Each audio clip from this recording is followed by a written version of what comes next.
What if I told you that not every muscle car is a masterpiece? Australia, home to thunderous V8s and asphalt-tearing beasts, has given us some of the most legendary muscle machines ever built. But for every classic, there were a few that missed the mark so badly that not even raw horsepower could save them. Buckle up, because we're about to dive into the top 10 ugliest Australian muscle cars of all time. And trust me, some of these designs are so bad, they'll leave you wondering what the designers were thinking. Let's kick things off with the 1992 Holden Commodore VP SS. It had the heart of a beast with a 5-liter V8 under the hood, but its looks, not so much. The boxy design, awkwardly stretched proportions, and a front end that lacked any real punch made it feel more like a clunky family car than a tire-shredding muscle machine. It was a step down from the aggressive styling of earlier models, and even with solid performance, it was hard to get past the bland exterior. The car had potential, but it seemed like the designers were playing it too safe, stripping away the menacing vibe that muscle cars are known for. Next, we have the 1976 Ford Falcon XC Cobra prototype. Now, don't get me wrong, the production version of the XC Cobra was stunning, but the early prototypes? Yikes! Weird striping, an unfinished-looking front end, and clumsy design choices made these prototypes look like a rough draft rather than a muscle car ready to hit the streets. It was as if the designers were experimenting and just never quite landed on a cohesive look. The aggressive elements felt out of place, and the awkward combination of body lines gave the car a strangely disproportionate appearance. The 1973 Chrysler Valiant Charger XL is another example of a missed opportunity. A car that had all the potential in the world, but somehow lost its identity along the way. The high-performance RT models were sleek, aggressive, and absolutely gorgeous, with bold lines and an unmistakable road presence that turned heads wherever they went. But the base XL trim? It looked like it had lost its way. The narrow, tall grille felt awkwardly proportioned, giving the front end a strangely upright look that lacked the low, wide stance you'd expect from a muscle car. The more subdued styling stripped away the Charger's signature edge, leaving behind a car that struggled to make a statement. It's almost heartbreaking because the RT models prove that Chrysler could nail the design. They just chose not to carry that energy into the lower trims, leaving buyers with a watered-down version of what could have been an icon. It felt like a compromise, as if Chrysler reserved all the passion and flair for the top-tier models, while treating the XL like an afterthought. And that decision left a lasting mark, turning what should have been an accessible entry point into the Charger lineup into a forgettable footnote in muscle car history. Then came the 2003 Holden Commodore VY SS, a car that had the power to impress, but a design that left fans disappointed. Under the hood, it had all the muscle to back up its SS badge, but the exterior styling didn't live up to the performance. The front end was too soft and rounded for a muscle car, lacking the sharp, aggressive lines that give these machines their signature presence. The oversized headlights only made things worse, making the car look more like a family sedan than a street-dominating beast. Compared to the previous VX model, which had a more assertive, purposeful look, the VY just didn't bring the same level of visual excitement. It was a case of form failing to match function. The car could move, but it looked like it belonged in a grocery store parking lot rather than tearing up the track. It's almost as if Holden tried to modernize the design but lost the aggressive, in-your-face attitude that makes a muscle car truly special. The VY SS served as a reminder that while performance is king, looks still matter, especially in a segment where style and attitude are just as important as horsepower. The 1997 Ford Falcon EL GT was an unfortunate case of trying too hard and missing the mark. It had a complex front bumper with awkward, overly intricate detailing that seemed out of sync with the rest of the car's shape. The weird side skirts disrupted the flow of the body, and the rear wing looked completely out of place, almost like an afterthought that had been bolted on at the last minute. It was as if Ford couldn't decide whether to go all in on the aggressive styling or tone it down for a more refined look.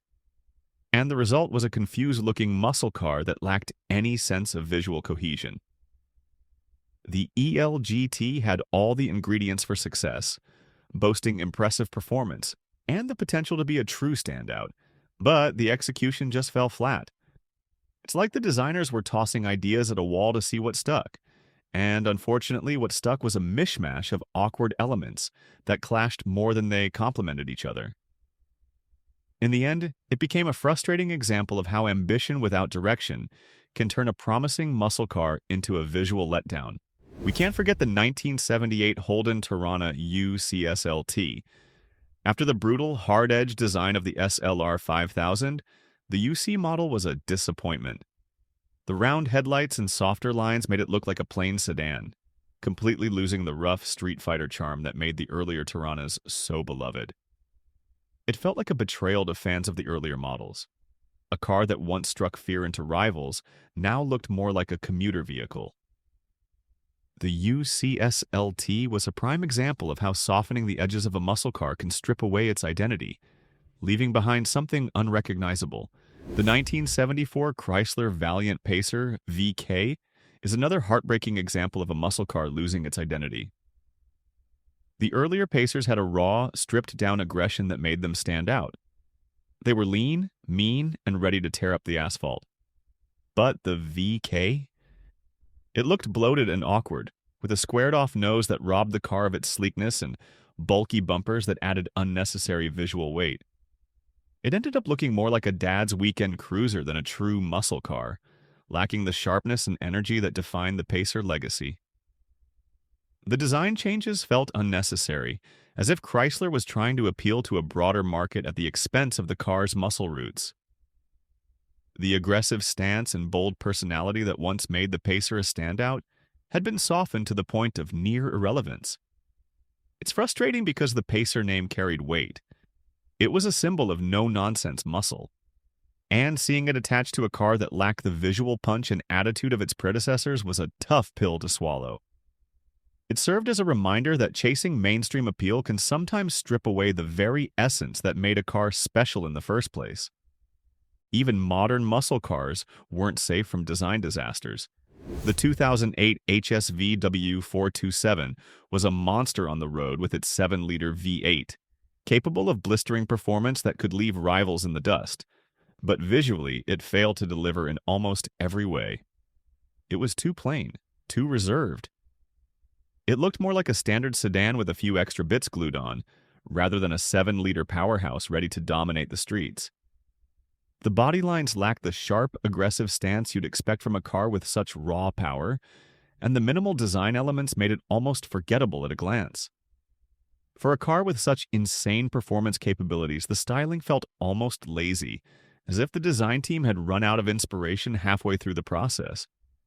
It was as if HSV assumed the engine would do all the talking, but the truth is, muscle cars need to look the part. They need to announce their presence with bold, intimidating design choices. The W427 had the muscle, but it lacked the visual roar to match its monstrous heart, leaving fans wishing for a car that looked as wild as it drove. The 1982 Holden Commodore VH SS Group 3 was a case of excess in all the wrong places. While Peter Brock's HDT models are usually iconic, this one missed the mark in ways that left fans scratching their heads. The front air dam looked like an afterthought, almost as if it had been hastily slapped on in a last-minute design decision. The side skirts were so exaggerated and bulky that they disrupted the car's overall flow, making it seem like a DIY tuner project rather than a sleek, factory-designed muscle car. The awkward proportions created by these add-ons made the car look weighed down, detracting from its performance pedigree. It was a rare misstep for HDT, a team known for crafting some of the most revered muscle machines in Australian history, but a misstep nonetheless, proving that even the best in the business can get it wrong when they overcomplicate things. It's a classic example of how more isn't always better, especially when it comes to muscle car design, where balance between aggression and style is key. And finally, taking the crown for the ugliest Australian muscle car of all time, the 1999 HSV XU8 VT. It had the bones of a muscle car, but the design choices were questionable at best. The VT Commodore base already leaned towards bland, and HSV's attempts to spice it up. Chunky bumpers, a weird rear wing, and mismatched wheels. only made things worse.